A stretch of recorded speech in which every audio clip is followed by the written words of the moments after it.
Saudara, Anies Baswedan meminta negara tak campur tangan pada pemilu 2024 mendatang. Bakal calon presiden dari Koalisi Perubahan untuk Persatuan ini menyatakan negara tidak boleh mengintervensi dan mempengaruhi rakyat terkait pesta demokrasi 2024 nanti. Negara diminta netral dan imparsial. Presiden Jokowi dicurigai menginisiasi berbagai pertemuan dengan ketua umum partai koalisi pendukung pemerintah. Salah satunya di kantor DPP PAN dan Istana Kepresidenan. Kuat dugaan berbagai pertemuan tersebut dilakukan guna menggalang kekuatan jelang Pilpres tahun depan. Mengapa Anies Baswedan meradang? Lantas benarkah Presiden Jokowi turun gelanggang dan ikut campur guna menentukan siapa pasangan yang akan didukung di Pilpres mendatang? Kita akan bahas bersama dengan sejumlah narasumber pada malam hari ini. Tepuk tangan untuk semua narasumber saya. Yang pertama Adian Napitupulu, Wakil Ketua Koordinator Tim Relawan PDI Perjuangan. Selamat malam Bang Adian. Selanjutnya Ade Irfan Pulungan, tenaga ahli utama KSP. Selamat malam Bang Ade. Assalamualaikum warahmatullahi wabarakatuh. Waalaikumsalam. Herzaki Mahendra Putra, Koordinator Juru Bicara Partai Demokrat. Selamat malam. Waalaikumsalam. Dan Saan Mustafa, Ketua DPP Partai Nasdem. Pak Saan, selamat malam. Juga teman-teman mahasiswa dari UPN Veteran Jakarta, Universitas Pancasila, Universitas Atmajaya, Universitas Negeri Jakarta, UHAMKA, dan UIN Syarif Hidayatullah Jakarta. Saudara, inilah Dua Arah. Saya Liviana Charlisa.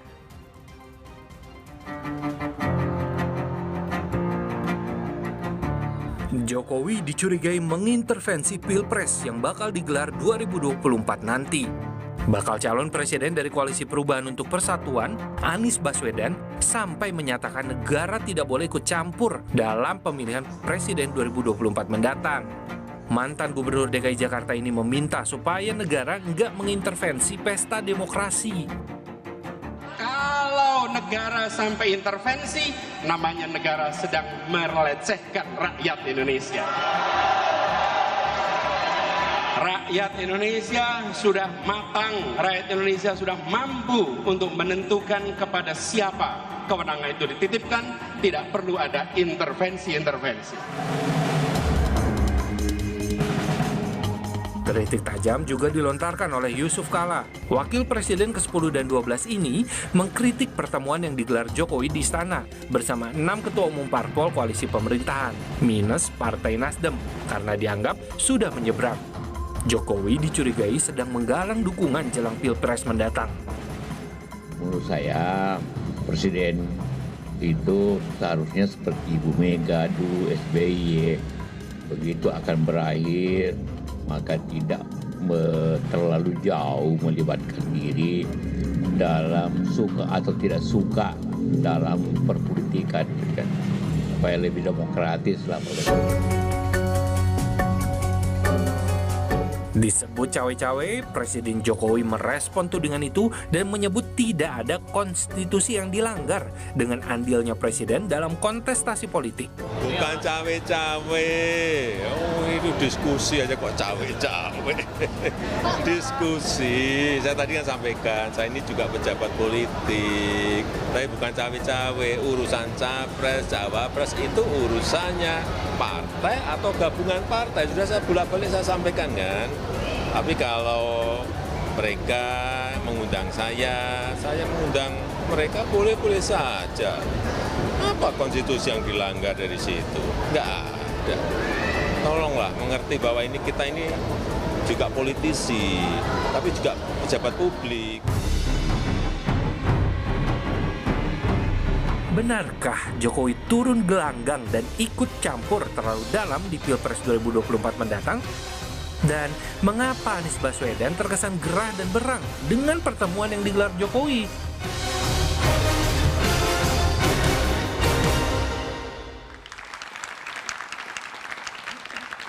Saudara, inilah Dua Arah. Jokowi turun gelanggang, Anies Baswedan meradang. Pertanyaan saya pertama ke Bang Saan. Jadi kenapa Anies Baswedan terkesan meradang dengan tudingan Presiden turun gelanggang? Ya, saya pertama ingin menyampaikan dulu ya posisi saya sebagai fungsionaris Partai Nasdem.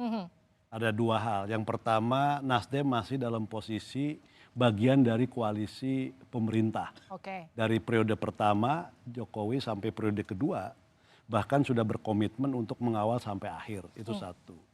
Nah yang kedua, Nasdem dalam rangka mempersiapkan pemilu 2024 yang akan datang 14 Februari, dari sekarang memang sudah mendeklar calon presiden dan sudah membangun koalisi. Namanya Koalisi Perubahan dan Persatuan. Nah dalam konteks Nasdem sebagai koalisi pemerintahan untuk mengawal dan mendukung jalannya pemerintahan Pak Jokowi, tentu Nasdem ingin Jokowi di akhir masa jabatannya tidak hanya sukses sebagai kepala pemerintahan dengan berbagai program kebijakan yang mendapatkan tingkat kepuasan yang tinggi dari berbagai survei, tapi juga Nasdem berkepentingan agar Pak Jokowi juga sukses sebagai kepala negara. Sebagai seorang negarawan ketika mengakhiri masa jabatannya sebagai kepala pemerintahan mendapatkan kepuasan yang tinggi dan juga sebagai kepala negara dia menjadi seorang negarawan. Maaf saya potong. Jadi gini, kenapa terkesan Anies Baswedan meradang ini karena memang semata-mata Nasdemnya tidak diundang di istana kemarin, jadi terkesan ini murni Pilpres 2024 yang dibahas atau memang ada maksud lain? Tapi nanti dijawab. Kita akan putarkan dulu pernyataan dari Surya Paloh ini dia. Ya saya bisa pahami itu pasti Pak Jokowi menempatkan positioning beliau barangkali sebagai pemimpin koalisi partai-partai pemerintahan ya. Dan beliau tidak menganggap lagi Nasdem ini di dalam koalisi pemerintahan untuk sementara ya. Jadi betul Nasdem udah nggak dianggap lagi sama Pak Jokowi, jadi nggak diundang? Nggak diundang itu kan tidak diundang itu kan dalam konteks apa koalisi untuk pemilu 2024 yang akan datang. Ini ya gitu ya saya tegaskan. Kalau dalam konteks misalnya koalisi pemerintahan kan menteri masih ada di sana. Menteri-menteri Nasdem masih bekerja dengan baik.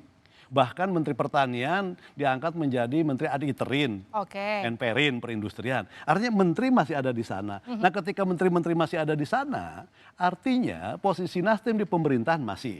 Nah yang tidak diundang itu dalam konteks pemilu 2024 yang akan datang. Karena udah punya koalisi sendiri kan gitu loh. Jadi Anda meyakini bahwa apa yang dibahas dengan 6 parpol kemarin itu murni soal Pilpres mendatang, bukan juga soal politik kebangsaan yang seperti ini dikaitkan oleh pemerintah? Itu jelas ya memang. Oke, Bang Adian coba tolong tanggapi. Betulkah demikian Nasdem sudah nggak dianggap lagi sama Pak Jokowi? Jadi kemarin nggak diundang? Benar yang Bang Saan bilang bahwa menteri masih ada kan Bang? Masih lah menteri kita. Komplit kan? Tiga masih komplit. Kalau penghargaan itu adalah keberadaan menteri-menterinya masih. Masih dihargai. Bahwa kemudian Surya Paloh berbicara seperti itu ya mungkin gimana ya.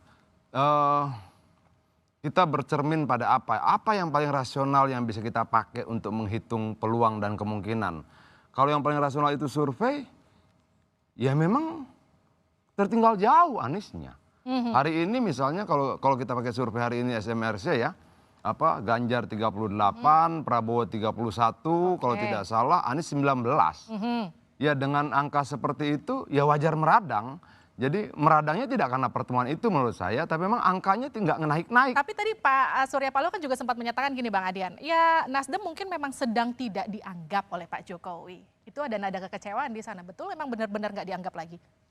Kalau menurut saya betul yang Bang Saan bilang, menterinya masih ada ya berarti masih dianggap. Tapi kalau kita berbicara malam ini memperdebatkan perasaan Surya Paloh, mahal betul lah forum ini gitu loh. Masa perasaan Surya Paloh harus kita bawa sampai ke televisi? Oke, saya ke Bang Herzaki. Bang, saya menyimak beberapa postingan media sosial, diantaranya itu dari Bang Jansen yang isinya Mas Pram waktu itu mention ketika Pak SBY masih menjabat, janganlah pakai istana buat bicara Pilpres. Nah itu kemudian menyindir apa yang dilakukan Pak Jokowi. Segitu keras ya sekarang ya Demokrat ke pemerintah? Begini ya, perlu diluruskan dulu ya. Kalau waktu itu Pak Pramono bicara mengenai bagaimana agar Pak SBY tidak membahas isu terkait partai katanya di istana. Ya kan, meskipun kemudian kenapa Bang Jansen posting itu, ya itu mengingatkan. Ini orang yang sama berada di setkap ini gitu kan. Seharusnya bisa menjadi orang pertama yang mengingatkan Pak Joko Widodo. Jika dianggap dulu ada kesalahan, jika gitu. Tapi kami juga ingin menjelaskan gini, narasi yang berkembang akhir-akhir ini sepertinya ada misleading gitu. Ada mispersepsi. Tidak bisa membedakan antara kehidupan pribadi seorang presiden dengan personal personifikasi kekuasaan. Oke. Beda ya, kalau misalnya di istana Pak Jokowi melakukan kegiatan pribadi, ya memang itu tempat tinggalnya beliau. Misalnya nih, misal waktu itu bawa anaknya cucunya jalan-jalan, kemudian waktu itu main tinju-tinjuan, kan begitu kan, pakai sarung tinju. Ya sama Pak SBY dulu juga bermain voli di tengah kesibukannya dia, ngajak para pengawalnya main voli karena beliau suka main voli sejak dulu. Oke, tapi Nah, itu kan satu hal karena memang itulah tempat tinggal beliau gitu. Jadi jangan kemudian dilarikan ke situ. Tapi yang menjadi masalah adalah pada saat kita berbicara mengenai personifikasi kekuasaan, istana negara dipakai saat tidak lagi imparsialitas gitu. Oke, tapi kan Pak Jokowi juga tadi menyatakan gini, maklumilah, saya juga politisi. Beda nih, meskipun saya beda. juga pejabat Oh, negara. bebas. Ke Pak SBY dulu juga ada setgap, parpol juga dikumpulkan, tetapi berbicara mengenai kebijakan-kebijakan pemerintah dan bagaimana bisa dikawal di parlemen maupun di lapangan oleh para parpol pengusung. Oke. Nah, kalau misalnya itu yang terjadi di istana kemarin, ya itu sah-sah saja, wajar-wajar saja. Hanya kan kemudian ada pertanyaan nih, loh kalau memang ini partai pengusung pemerintah berbicara mengenai program saat ini, mengapa ada satu yang tidak diundang, itu kan satu. Yang kedua kemudian ternyata Pak Jokowi sendiri yang mengaku. Ya nanti kalau Nasdem diundang kan dia kan sudah beda koalisi. Oke, Bang Adi, memang ada konstitusi nanti yang ketahuan diundang. dong strategi dari koalisi yang lain. Ini kan Adakah bukan dari konstitusi kami yang loh, ini diundang, Bang Adi? Pak Jokowi loh yang bicara langsung loh. Ya? Jadi Jangan dijawab dulu deh, nanti aja usai jeda di Dua Arah. Oke.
Anda kembali bersama kami di Dua Arah. Saya langsung ke Bang Ade. Jadi adakah konstitusi yang dilanggar dengan Jokowi mengumpulkan ketum parpol di istana?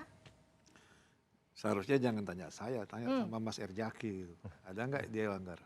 Jadi gini Mbak Lipi, saya merasa orang yang, ya boleh saya katakan saya turut bangga ya, mendengarkan penjelasan langsung dari Presiden Jokowi terhadap polemik perdebatan yang ada. Kenapa 6 ketum parpol itu diundang. Jadi saya mendengarkan karena pada saat itu kami diterima oleh Presiden P3. Presiden mengatakan, saya tidak membicarakan cawe-cawe, mengintervensi partai politik, tidak. Yang saya diskusikan adalah bagaimana ke depannya setelah kepemimpinan saya ada kelanjutan leader kepemimpinan di Republik ini. Oke. Membicarakan bonus demografi, membicarakan tentang sekarang ini kita sebagai negara berkembang, bagaimana lompatan-lompatan yang harus kita lakukan untuk menjadi negara maju. Kesempatan kali inilah yang harus kita bisa himpun bersama. Oke. Makanya diajak itu berdiskusi 6 partai politik. Tapi kalau dihimpun bersama kenapa nggak Nasdem nggak diajak? Kan Nasdem masih jadi bagian dari partai koalisi. Kalau nggak bicara soal pertanyaan saya begini, kembali lagi saya menyampaikan. Pertanyaan saya, apakah ketika Nasdem yang kita sudah sama-sama ketahui dan kita menghormati telah menentukan pilihannya, sikapnya mengambil posisi Anies Baswedan sebagai capres, sudah menentukan visinya. Artinya bukan bahas politik kebangsaan dong di istana, artinya bahas pilpres ke depan dong. Oh enggak, itu kamu salah menafsirkan lagi, keliru lagi. Ya kan kalau di terakhir ya pernyataan Pak Jokowi ya, bahwa kenapa Nasdem nggak diundang. Karena pertama karena Nasdem sudah punya koalisi dengan Demokrat, PKS dan sudah punya calon presiden. Nah kalau diundang nanti strategi-strategi untuk ke depan bisa bocor kan, gitu kan. Artinya memang kemasan ya, kemasan yang disampaikan oleh Bang Irfan ya, Bang Ade ini bahwa ini dalam konteks bicara makroekonomi dan sebagainya itu kan kemasan saja. Itu kemasan aja. Sebenarnya bicara soal pilpres ya, kalau misalnya bicara dalam konteks misalnya bagaimana sisa masa jabatan pemerintahan nih yang beberapa tahun ke depan akan habis ya gitu kan di 20 Oktober. Bagaimana mengakselerasinya, bagaimana nanti mengantisipasi program-program strategis nasional yang kalau misalnya pergantian masa kepemimpinan apakah berlanjut atau tidak seperti IKN macam-macam dan tentu koalisi pemerintahan diajak semua. Harusnya diajak semua karena ya. gini loh, saya juga memberikan catatan ya. Bang Ade, jadi presiden cawe-cawe? Enggak. Dia bekerja bahwa kemudian dia harus memastikan tidak ada 1 rupiah pun uang yang sudah dipakai untuk membangun IKN, membangun infrastruktur lain yang dalam proses pembangunan belum berhenti sampai sekarang, mungkin multi-year sampai 2024, 2025. Dia harus memastikan itu berjalan, itu merupakan kewajiban dia. Tidak boleh ada 1 rupiah pun uang rakyat yang sia-sia. Untuk itu dia harus berbicara tentang keberlangsungan dan keberlanjutan itu. Problemnya mungkin ya. Mungkin karena Koalisi Perubahan sudah mengatakan bahwa mereka adalah antitesanya Jokowi. Dan tidak pernah ada pernyataan secara tegas bahwa mereka bersedia melanjutkan itu. Sementara di sisi lain Jokowi punya kewajiban. Ada sekian ratus triliun nih yang harus kita jaga tetap berjalan. Jangan sampai jalan sudah dibangun 50 km tinggal 30 lagi ganti presiden nggak kelar-kelar. Kira-kira sederhananya seperti itu. Bang Zaki, benar gak sih Koalisi Perubahan itu antitesanya Pak Jokowi? Ya, kalau kita tidak terjebak dalam konteks itu ya gitu. Karena bagaimanapun kita ini kan Demokrat, Nasdem, PKS, keliling-keliling di Indonesia. Dalam beberapa tahun terakhir kita cermati ternyata banyak aspirasi yang menginginkan perubahan. Ya perubahan tentunya perbaikan, bukan hanya sekedar berubah gitu. Bagaimanapun apa yang sudah dicapai oleh Pak Joko Widodo dan pemerintahannya, termasuk teman-teman Nasdem di pemerintahan saat ini, yang baik-baik tentu kita apresiasi gitu. Hanya saja kami mencermati ada beberapa hal yang perlu kita kritisi dan kita perbaiki ke depannya. Makanya kenapalah kemudian kami menginisiasi bersama teman-teman Nasdem dan PKS itu membentuk koalisi perubahan. Misalnya nih terakhir Mas Anies sudah menyampaikan terkait kita bicara mengenai kemiskinan. Ini sederhana ini, kemiskinan misalnya di era Pak SBY diwarisi Ibu Megawati itu angka kemiskinan 36 juta. juta. Alhamdulillah dalam 10 tahun hampir 10 juta bisa dikurangi, tinggal 27 juta. Pak Jokowi dalam waktu 5 tahun itu angkanya antara 24, 26, 28 juta. Hampir nggak ada pergerakan signifikan. Ini contoh. Bagi kami ini adalah contoh ada prioritas yang menurut kami perlu diperbaiki versi kami gitu kan.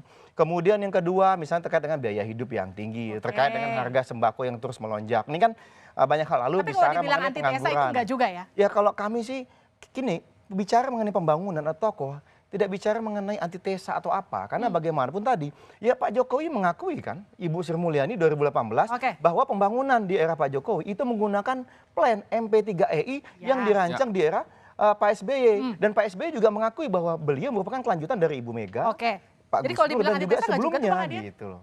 Ya, mereka boleh membantah, tapi kemarin kan kader Demokrat yang sebelumnya kemudian Demokrat salah, kader Nasdem yang kemudian setelah bicara antitesa, Anies kan antitesa Jokowi. Berapa waktu kemudian dia diberhentikan toh kalau tidak salah. Tapi itu kan sudah sempat dinyatakan bahwa itulah sikapnya. Dan pernyataan Herzaki tadi memperkuat itu bahwa kemudian dia katakan ada sekian banyak rakyat di desa-desa, di pelosok-pelosok Indonesia yang menginginkan perubahan ini itu segala macam. Itu juga istilah lain dari antitesa. Oke. Tapi kalau kemudian keinginan perubahan itu kita tabulasi dalam angka. Berapa sih? Dan itu keluar dalam bentuk survei 19,7%. Kita adu dengan tingkat kepuasan pada Jokowi 82%. Jadi perubahan itu nggak relevan ya sebetulnya? Bukan, maksudnya begini. Artinya Bang Adian sampein. Ini ada teman-teman mahasiswa nih. Oke. Kita ajak kumpul di sini tidak untuk berbicara rasanya Surya Paloh. Tidak untuk berbicara tentang perasaan bangsaan atau Herzaki, tidak. Tapi angkanya mana? Karena mereka ini pemilih rasional loh.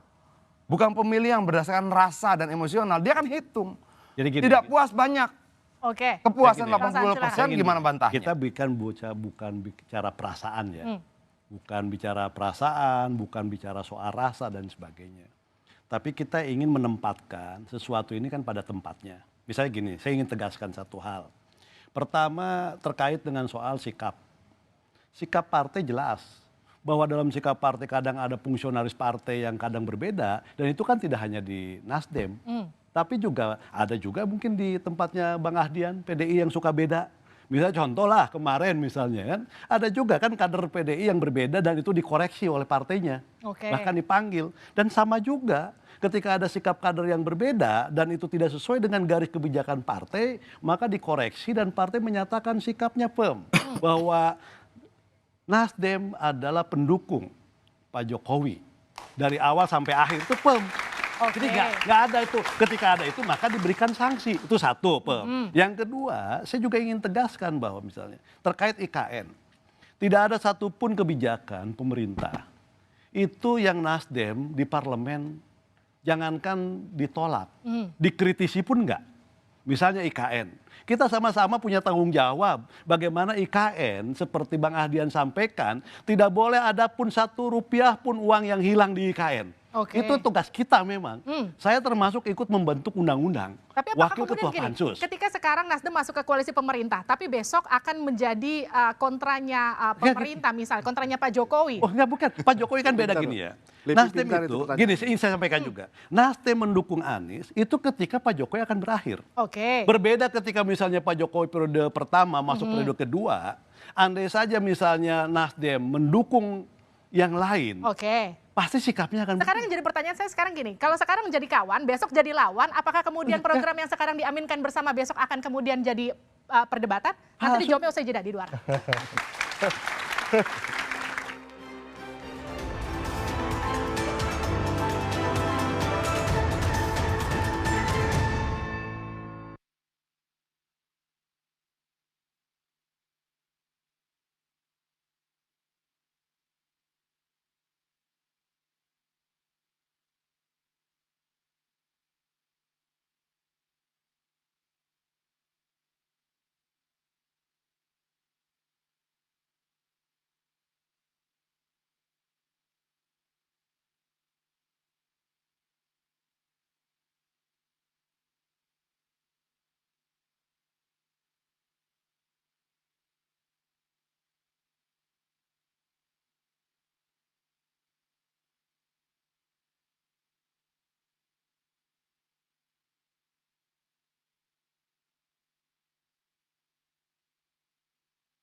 kembali bersama kami di Dua Arah. Pertanyaan saya langsung ke Bang Saan. Jadi kalau sekarang Nasdem masih ada di koalisi Jokowi dan kemudian mendukung program pemerintah, mungkin nggak ketika nanti ada di barisan koalisi perubahan akan justru mendebat program pemerintah yang didukung sekarang? Ya, pertama Pak Surya sudah menyampaikan ya bahwa hakikat manusia itu kan tidak ada yang sempurna. Sehebat apapun dia seorang pemimpin, pasti ada sisi-sisi yang lemahnya. Nah karena itu dalam konteks keberlanjutan pemerintahan Pak Jokowi, Pak Surya selalu menyampaikan ada yang namanya kelanjutan, kontinuitas. Ada yang namanya koreksi terhadap kekurangan itu tadi. Nah kontinuitas dan koreksi itu menjadi hal yang penting. Yang kedua, tadi sampaikan apakah nanti ketika misalnya ditakdirkan, misalnya koalisi perubahan, Pak Anies jadi presiden, walaupun tadi kata Bang Ahdian surveinya selalu Pak Ganjar yang di atas, Allah nakdirkan misalnya Pak Anies jadi presiden. Kan Nasdem juga selain mendukung Pak Jokowi secara personal sebagai seorang presiden, kan ikut juga dalam merumuskan kebijakan, program. Dan nggak mungkin juga Nasdem yang sekian 10 tahun bersama dengan Pak Jokowi, mengawal program Pak Jokowi, mengawal kebijakan Pak Jokowi, begitu saja menegasikan. Itu kan sama dengan menegasikan diri sendiri. Apa yang dilakukan bersama-sama, kok dinegasikan. Jadi rasanya tidak mungkin untuk melakukan rasanya tidak mungkin Bang Adian. Nasdem nanti kemudian akan menegasikan apa yang sekarang didukung di program pemerintah nanti ke depan di koalisi perubahan. Ya kalau gitu kita browsing saja. Di Google misalnya berapa banyak pernyataan Anies yang mengatakan akan melanjutkan program Jokowi. Dikit, hampir nggak ada. Oke, tanya rakyat. Hasilnya adalah jeng-jeng. Anies Baswedan cuma 27% yang percaya akan melanjutkan program Jokowi. Dari data googling tidak ada, sangat minim, hasil surveinya begitu. Rakyat menganggap bahwa hanya 27% lah Anies Baswedan akan melanjutkan program Jokowi. Artinya ini sudah menjadi pendapat publik. Bagaimana membantahnya? Dengan 10 kali pidato gitu, 12 kali pidato gitu, rakyat sudah melihat seperti itu. Kalau kita mau berdebat, angka kalian mana? Ada nggak? Gitu loh. Kasih dong angka, bahwa angka-angka saya salah. Kalau lawan survei dengan survei, lawan buku dengan buku, lawan data dengan data. Biar perdebatan kita fair. Jangan sampai kita kasih data, kalian kasih rasa. Itu tidak fair. Nah datanya begitu. Rakyat mengatakan hanya 27% rakyat Indonesia yang percaya Anies akan lanjutkan program Jokowi.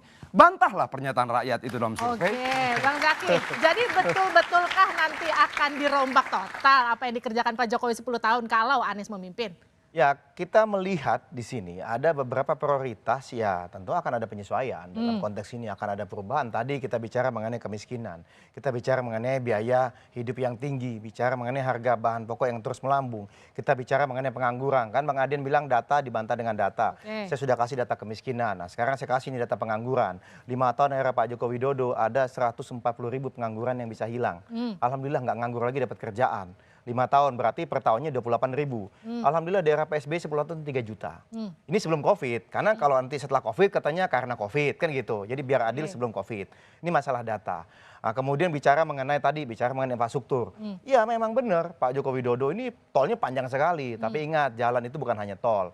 Ada jalan berbayar yang hanya bisa dinikmati kalau sudah bayar. Ya, nggak semua bisa mengakses. Ada jalan nasional yang semua itu bisa mengakses gitu. Nah, sedangkan jalan nasionalnya kecil sekali, minim sekali gitu loh, jauh sekali. Nah ini akan menjadi prioritas kami juga. Makanya misalnya bicara mengenai Lampung kemarin. Pak Jokowi datang ke Lampung, kita bingung 8 tahun ini Pak Jokowi kemana aja? Kok baru tahu banyak jalan nasional, jalan negara, jalan provinsi itu kok rusak gitu. Ini contoh. Kita bicara data nih kan, bicara data bukan bicara perasaan gitu. Tapi ya lagi-lagi kita melihat. Di sini judulnya juga ada yang kurang pas saya lihat. Jokowi turun gelanggang, benar. Karena bolak-balik tahun lalu endorse rambut putih. Kemudian pada saat lagi acara kenegaraan bersama menteri keliling ke lapangan endorse Pak Prabowo. Nah saya bingung kalau itu tidak turun gelanggang mengendorse untuk Pilpres 2024. Lalu apa maksudnya gitu misalnya. Lalu kemudian kita bicara lagi mengenai banyak nih urutan-urutannya termasuk istana. Saya nggak mau bahas lagi lah istana. Udahlah selesai lah istana udahlah. Tapi ini kan ada bukan hanya satu kejadian, tapi ini tuh terus terjadi sebagai pola. Nah masih diingat. Kami menghormati Pak Joko Widodo. Ketika beliau di acaranya Bang Adian, deklarasinya Pak Ganjar sebagai capres. Itu acara PDIP yang memimpin ketum PDIP Ibu Mega. Pak Jokowi datang ke situ sebagai kader PDIP belum menyampaikan saya tunduk dan patuh pada keputusan ketum. Oh itu kami mengapresiasi loh, beliau kader punya aspirasi tunduk di partai itu bagus, tetapi tidak dalam konteks pada saat beliau menjadi presiden. Nah terakhir Mbak, satu lagi, ini nggak benar nih Anies Baswedan meradang. Kenapa? Sebagai seorang calon pemimpin bangsa, sebagai calon pemimpin bangsa ini terakhir nih, sebagai calon pemimpin bangsa nggak benar meradang. Loh bagus dong pemimpin menyampaikan gagasan. Janganlah negara ikut intervensi. Bagus gitu negara nggak boleh intervensi, Bang Ade. Early warning system. Respon dulu Bang Ade. Harapan kami misalnya dari Bang Adian, Ganjar lah. Coba bicaralah mengenai konsep apa sih yang mau ditawarkan. Jangan hanya bicara lanjutkan. Ini copy paste Pak Jokowi dong. Mana pemimpin punya originalitasnya? Kalah sama mahasiswa nanti kan, nggak enak kita. Ya kan? Negara tidak boleh intervensi, bentuk intervensinya yang mana. Itu harus dibuktikan. Jangan diucapkan, gampang diucapkan, susah dibuktikan. Nanti jadi fitnah. Udah jadi fitnah, jadi hoax, agak repot nanti ini. Ya kan? Ya ketika kita menyampaikan sesuatu itu harus ada kebenaran dan faktanya. Buktikan. Mana? Mungkin kalau negara intervensi gitu. Iya, mana bentuk intervensinya.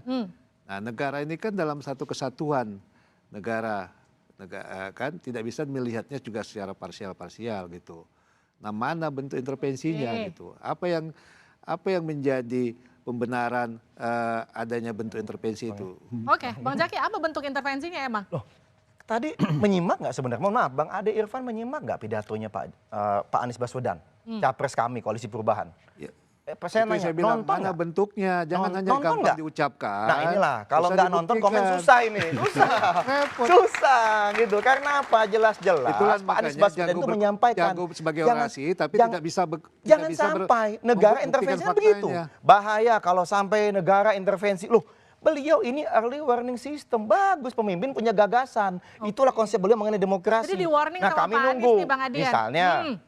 Pak Ganjar, Pak Prabowo, apa nih ide-ide terhadap demokrasi pembangunan ke depan? Jangan hanya copy paste Pak Jokowi. Ini bukan Pak Jokowi periode 3. Pemimpin harus punya originalitas dong. Apa itu? Ini bukan Pak Jokowi periode ketiga, jadi bukan jangan copy paste apa yang sudah dilakukan Pak Jokowi nanti kalau Pak Ganjar menang. Lanjutkan boleh, karena kan bagian dari... Enggak kan pernyataan dia kan semakin menguatkan bahwa memang tidak ada niat melanjutkan program Jokowi kan. Itu sudah semakin dia berbicara semakin rakyat akan melihat sangat telanjang, sangat nampak. Kalau pilih Anies program Jokowi tidak akan berlanjut. Artinya kalau perjalanan pembangunan jalan sudah hampir sampai ke ujung sana, hati-hati berhenti kalau Anies menang. Kenapa? Pernyataannya sekali lagi begitu.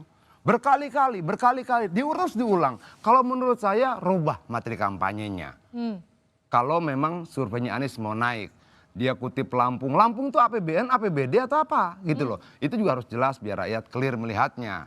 Ini yang saya katakan bahwa penting bagi kita bercerita itu utuh. Jangan ambil sepenggal lalu rakyat kita manipulasi dengan data yang tidak komplit. Kalau dikatakan bahwa Anies bilang negara jangan intervensi, benar. Tidak boleh intervensi.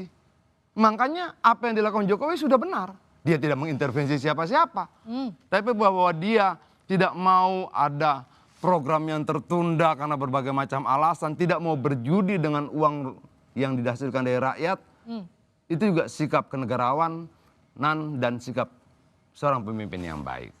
Itu clear kok. Itu loh.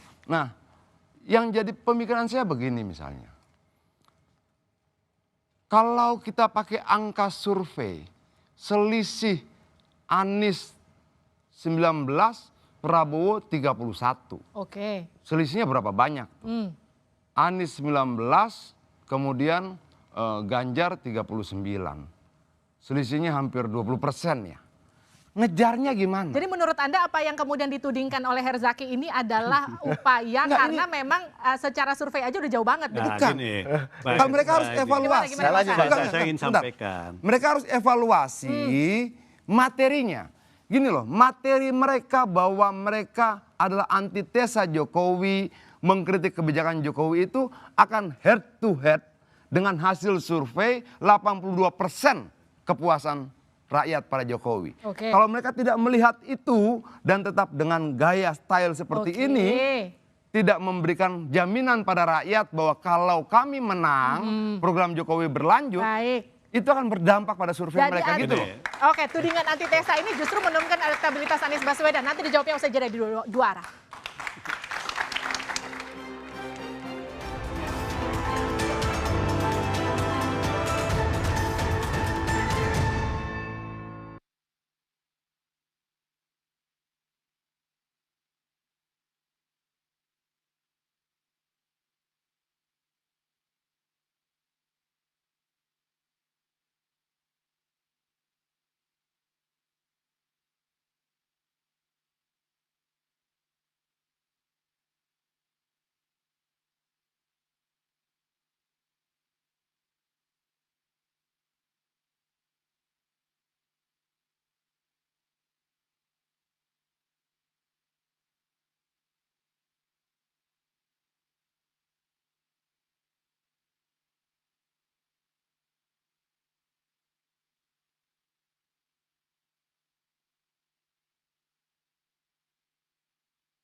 Bersama kami di dua arah.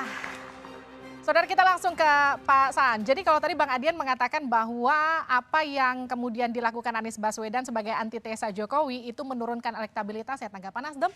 Ya, pertama saya ingin koreksi lah. Itu bukan soal terminologi antitesa. Kan, Oke. gitu. Yang kedua gini, yang soal survei itu ya, fluktuasi dalam survei, dinamika dalam survei itu kan hal yang biasa.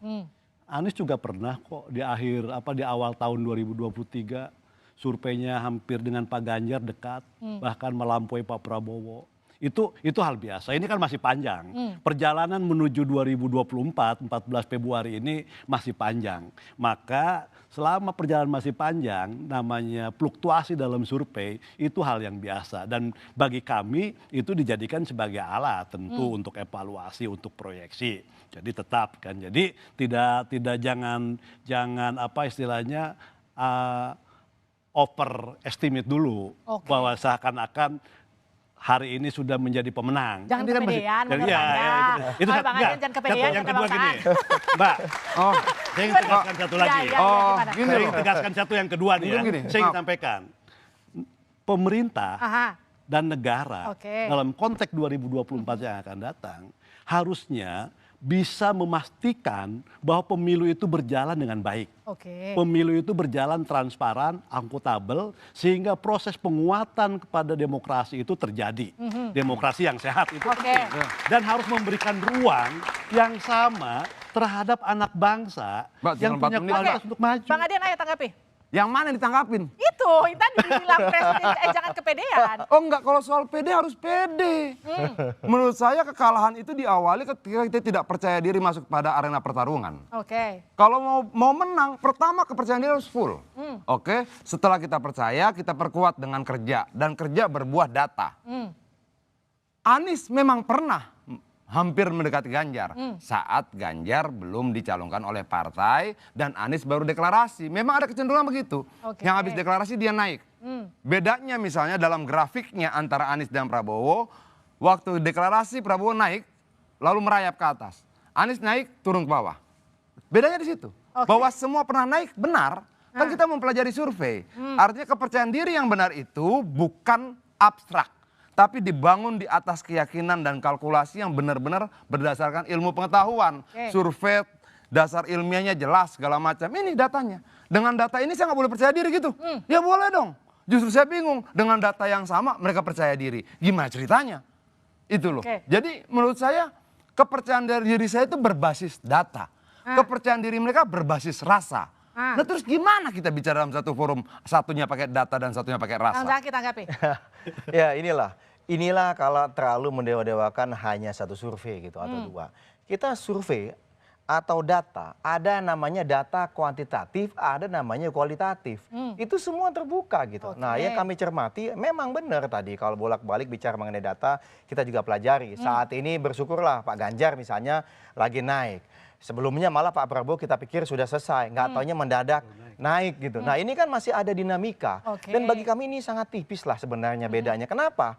Karena tidak seperti Pak Jokowi ini. Kalau misalnya 2014 Pak Jokowi, wah tinggi sekali. Atau dulu Pak SBY 2009 tinggi sekali gitu. Tapi kalau ini kami masih melihat ruang pertarungannya luar biasa. Mengapa? Ini contoh nih, di Jawa Tengah aja. Waktu itu Ganjar, yang kita pikir sudah luar biasa periode kedua. Katanya menangnya beda tipis dengan Pak Sudirman Said. Padahal itu kandangnya Ganjar Pranowo dan kandangnya PDIP. Iya, dan yang penting muaranya ketika sudah ada bahwa capres dan kemudian cawapres. bedanya gitu, tipis, ya kan? bedanya tebal, jadi tak penting. Jadi yang masih penting terbuka. menang. Yang pertarungan untuk mendapatkan kemenangan, tidak untuk mendapatkan ketebalan toh. Benar, tapi masih nah, kalau terbuka. sudah menang ada ya beda hal sudah. juga nih. Itu loh. Dalam Pilpres itu kan 50% plus 1. Sampai hari ini belum ada yang menyentuh angka 40%. Jangankan 50%, menyentuh angka 40% aja belum ada. Artinya potensi misalnya untuk meningkatkan tren elektabilitas, bahkan untuk adanya potensi 2 putaran, dengan 3 calon presiden itu sangat lebar sekali. Dan itu semua data. Kalau dari data sekarang yang akan masuk putaran kedua siapa? Ini kan dari data per hari ini. Jadi gini. Kita jangan berbicara data besok yang belum ada datanya. Dengan data per hari ini yang akan masuk pada putaran 2 siapa? Jadi gini loh, ada undecided voter. Ya.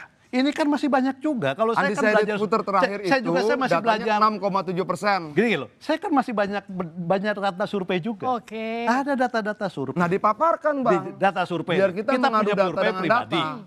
survei kita juga punya, artinya kita punya data, punya ini. Artinya gini, artinya kenapa kita juga yakin? Seyakin Bang Ahdian, karena kita juga punya data. Walaupun yang tidak pernah disampaikan ke publik. Hari ini ada di posisi ketiga, tetap kita punya data yang Saya mau ke Bang Ade dulu terakhir. Bang Ade, jadi bagaimana kemudian kalau tadi Bang Saan katakan gini, pemerintah harus netral nanti di Pilpres, jangan timpang sebelah. Itu gimana caranya?